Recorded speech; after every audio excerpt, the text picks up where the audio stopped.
Film की शुरुआत में हमें एक बैकग्राउंड आवाज के द्वारा समय और टाइम ट्रेवल जैसी चीजें बताई जाती है, जिसके बाद वो आवाज हमसे सवाल करती है कि यदि आपको समय में पीछे जाने का मौका मिले तो आप क्या करना चाहोगे। शायद आप ऐसे स्टॉक्स को खरीदोगे जो आपको अच्छा रिटर्न देगा, या आप किसी प्राकृतिक आपदा से पहले ही लोगों को चेतावनी देकर उन्हें बचाने की कोशिश करोगे, या ऐसा भी हो सकता है कि आप अपने जीवन की सबसे बड़ी गलती को सुधारने की कोशिश करोगे। अब वो आवाज आगे बताती है कि कुछ लोग ऐसे भी होंगे जो अपने अतीत को बदलने की कोशिश तक नहीं करेंगे, क्योंकि वो लोग हर घटना को ईश्वर की मर्जी मानकर आगे बढ़ रहे हैं। पर क्या हो यदि वो व्यक्ति समय में पीछे जाकर किसी महत्वपूर्ण घटना को बदल दे, क्योंकि ऐसा करने से सिर्फ उस पर ही नहीं बल्कि लाखों करोड़ों लोगों की जीवन पर असर पड़ेगा, और शायद ऐसा करने से हमारा अस्तित्व ही ना बचे।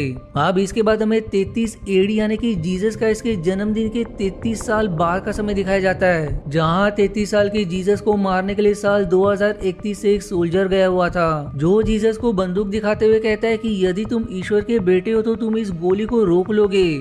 और इसी के साथ हम गोली चलने की आवाज सुनते हैं। अब सीन शिफ्ट होकर हमें प्रेजेंट टाइमलाइन यानी कि साल 2021 का समय दिखाया जाता है, जहां हम राम नाम के लड़के को देखते हैं, जो काफी होनहार और पढ़ाकू लड़का था। वो अपनी थियरीज में इतना खोया हुआ था कि वो एक लड़की नेम एमी से टकरा जाता है, और इस तरह उन दोनों की पहली मुलाकात होती है। फिर हम राम के बैकग्राउंड आवाज में जान पाते हैं कि इस मुलाकात के बाद उसकी और एमी की दोस्ती हो गई, और अब वो दोनों एक कपल है। फिर अगले सीन में हमें 3 महीने बाद का समय दिखाया जाता है, जहाँ ब्रांड नाम का शख्स अपनी पत्नी और 2 बच्चों के साथ कार से कहीं जा रहा होता है। ब्रांड को दरअसल वॉर हीरो के टाइटल से सम्मानित किया गया था, क्योंकि उसने अकेले ही 15 लोगों को आतंकवादियों की कैद से छुड़वाया था। लेकिन इस घटना के बाद ही उसने रिटायरमेंट ले ली और अब वो एक सिक्योरिटी डायरेक्टर है। वहीं ब्रांड जब अपनी कार चला रहा था तो उसकी पत्नी उसकी तारीफ करते हुए कहती है कि तुम मेरे लिए हमेशा ही हीरो रहोगे।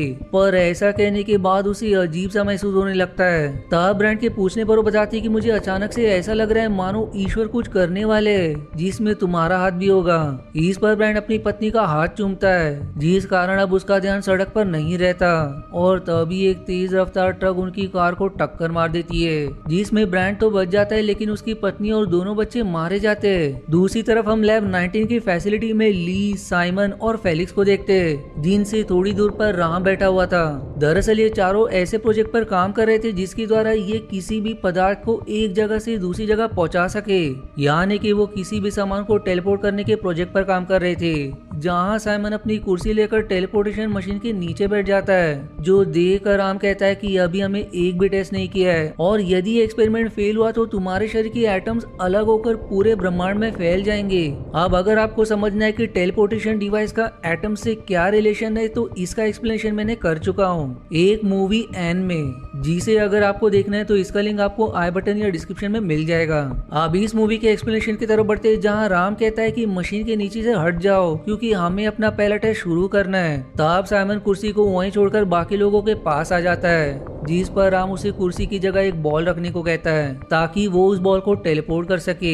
लेकिन साइमन के कहने पर वो कुर्सी के ऊपर ही अपना एक्सपेरिमेंट शुरू करता है, जिसमें कुर्सी तो अपनी जगह से नहीं हिलती है लेकिन लैब की कुछ मशीन्स खराब हो जाती है, जिसका मतलब ये कि उनका एक्सपेरिमेंट फेल हो चुका है। अब आगे हम वापस से ब्रांड को देखते हैं, जो ईश्वर पर इल्जाम लगा रहा था कि उन्होंने उसके परिवार को छीन लिया। साथ ही साथ वो खुद को गोली मारने की कोशिश भी करता है, लेकिन वो किसी तरह खुद को संभालते हुए वापस से अपने काम पर चला जाता है। इधर लैब 19 वाली फैसिलिटी का मालिक अहमद उन चारों स्टूडेंट से मिलने आता था, जिन्होंने कुर्सी को टेलीपोर्ट करने की कोशिश में लैब की महंगी मशीनों को खराब कर दिया था। अहमद को देखकर उन चारों को लगता है कि वो उस पर गुस्सा करेगा, लेकिन अहमद उन्हें लैब की कैमरा फुटेज दिखाता है, जिसमें वो लोग देखते हैं कि जब मशीन में धमाका हो रहा था तो वो चारों नीचे बैठ गए थे, और उसी समय वो कुर्सी थोड़े समय के लिए टेलीपोर्ट होकर बगल वाले मशीन के नीचे आ गई थी।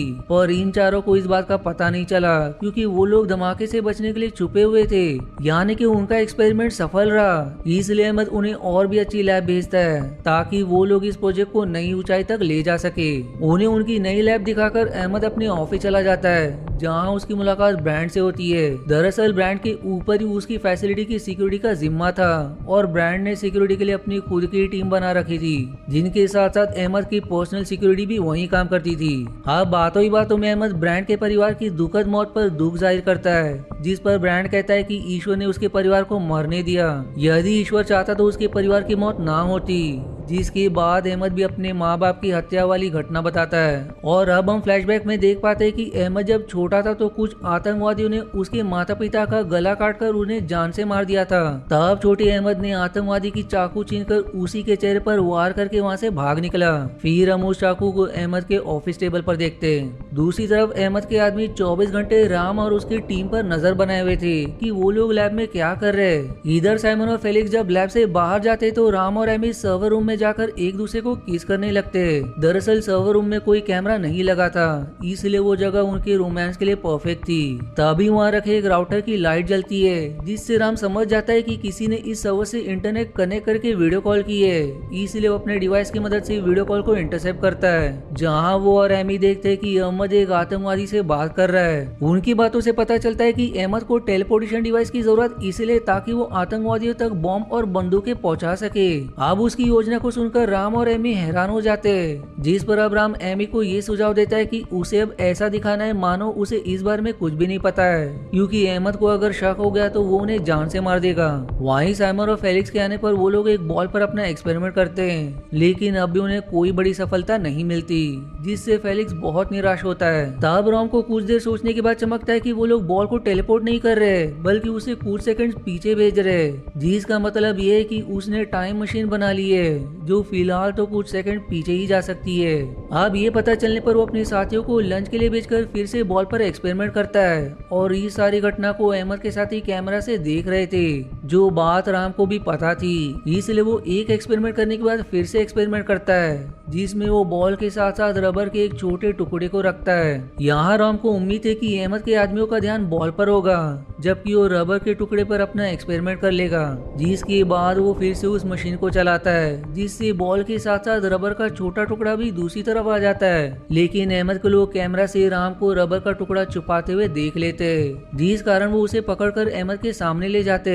वहीं राम ने अब तक प्रोजेक्ट की सारी इंपॉर्टेंट फाइल्स को डिलीट कर दिया था, जबकि अन्य फाइल्स को उसने इंक्रिप्ट कर रखा था ताकि कोई उन्हें देख ना सके।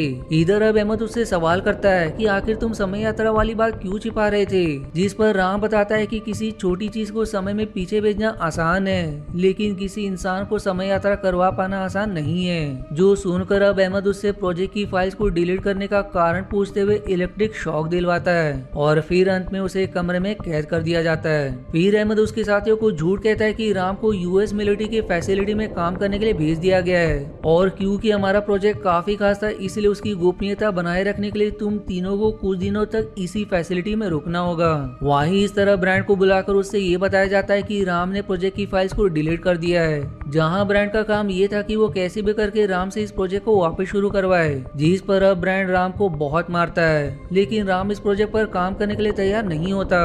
तब अहमद राम के माता पिता को अगवा करके उसके सामने ले आता है, जो अब उसे 5 सेकंड का समय देता है, जिस समय में राम को प्रोजेक्ट पर काम करने के लिए हाँ करना होगा। लेकिन ब्रांड जो एक सैनिक था वो अहमद को ऐसा करता देख उससे कहता है कि तुम किसी की जान नहीं ले सकते, जिस पर अब अहमद बताता है कि मैं राम को डरा रहा हूँ और यदि मैंने उसके माता पिता को मार दिया तो वो टाइम मशीन बनाकर उन्हें बचा सकता है। जो सुनकर ब्रांड हैरान रह जाता है। अब ब्रांड के जाने के बाद अहमद एक बार फिर से राम को समय देता है, लेकिन राम उसकी बात नहीं मानता। इसलिए अब अहमद पहले तो उसके पिता और बाद में माँ को भी मरवा देता है, जिसके बाद उसे एमी और राम के अफेयर के बारे में पता चलता है, जिस पर अब अहमद राम से कहता है कि वो एमी को भी मार देगा, लेकिन वो उसे आसान मौत देने के बजाय हर दिन तड़पा तड़पा कर मारेगा, जहाँ पहले दिन वो उसकी एक आंख फोड़ देगा और अगले दिन दूसरी। इसी तरह वो हर दिन एमी के अंगों को काटता रहेगा, जिससे वो आखिरकार राम की जिद की वजह से मारी जाएगी।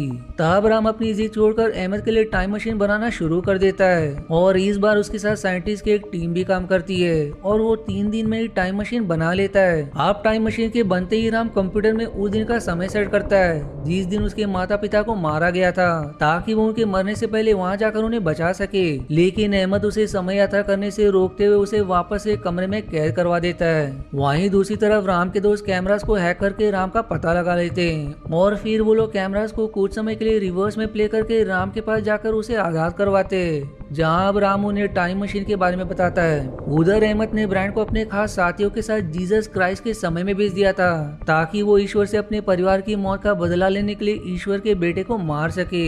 दरअसल अहमद चाहता था कि वो जीसस को मरवा कर दुनिया से क्रिश्चियनिटी को मिटा देगा और इसीलिए उसने ब्रांड का इस्तेमाल किया क्योंकि वो अपने परिवार की मौत का जिम्मेदार ईश्वर को मानता था। अब ब्रांड और उसके साथी जीसस के साथियों को मारकर उन्हें भी गोली मार देते, जहां ब्रांड नोटिस करता है कि जीसस उससे इंग्लिश में बात कर रहे हैं, जबकि उस समय इंग्लिश का नामो निशान तक नहीं था। वहीं इस तरफ राम और उसके साथी फिर से कैमरा को हैक करके लैब में उस समय जाते जहाँ वहाँ कोई नहीं होता। वो लोग लैब में जाकर अपने हाथ में घड़ी जैसी चीज पहनते ताकि वो वापस अपने समय में आ सके, और ऐसा करके वो लोग जीसस के समय में जाते। लेकिन तब तक अहमद के साथियों को पता चल चुका था कि राम और उसकी टीम लैब में ही है, इसलिए वो लोग वहां आकर उन पर गोलियां चलाते। लेकिन तब तक राम और उसके साथी समय में पीछे जा चुके थे, जिसके बाद वो लोग ब्रांड के आने से ठीक 10 मिनट पहले के समय में पहुंच जाते और 10 मिनट बाद ब्रांड और उसके साथी आकर जीसस को जान से मार देते। जो देखकर राम साइमन और फेलिक्स से बताता है कि मैं और एमी वापस से उस समय में जा रहे, जब अहमद ने ब्रांड को समय में पीछे जाकर नहीं भेजा था और वहां जाकर हम कुछ करने की कोशिश करेंगे। अब ऐसा कहकर वो एमी के साथ प्रेजेंट में चला जाता है, जहां अहमद के साथी उन्हें अचानक से अपने कमरे में देखकर हैरान रह जाते।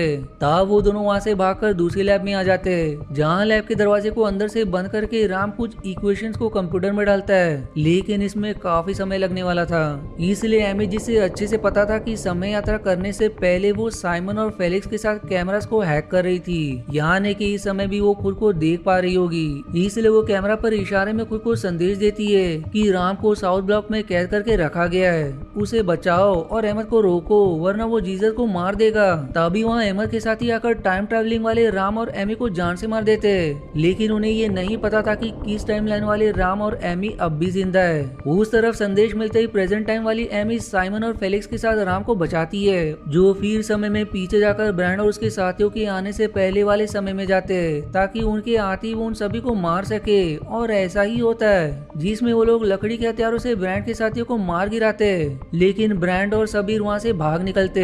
वहीं इस लड़ाई में फेलिक्स और साइमन मारे जाते, जबकि एमी के पेट में गोली लग जाती है। दूसरी तरफ हम उस साइमन और फेलिक्स को देखते हैं, जिन्होंने पहली बार समय यात्रा की थी और इन लोगों को राम ने रुकने को कहा था, जिसके बाद वो दोनों प्रेजेंट में जाने की कोशिश करते हैं, जिसमें फेलिक्स तो प्रेजेंट में आ जाता है, लेकिन साइमन की डिवाइस काम नहीं करती, इसलिए वो पास में ही रह जाता है। दरअसल अलग अलग समय में यात्रा करने के कारण समय की कई टाइमलाइंस बन गई थी, इसलिए एक टाइमलाइन में साइमन के मरने के बाद भी वो दूसरी टाइमलाइन में जिंदा था।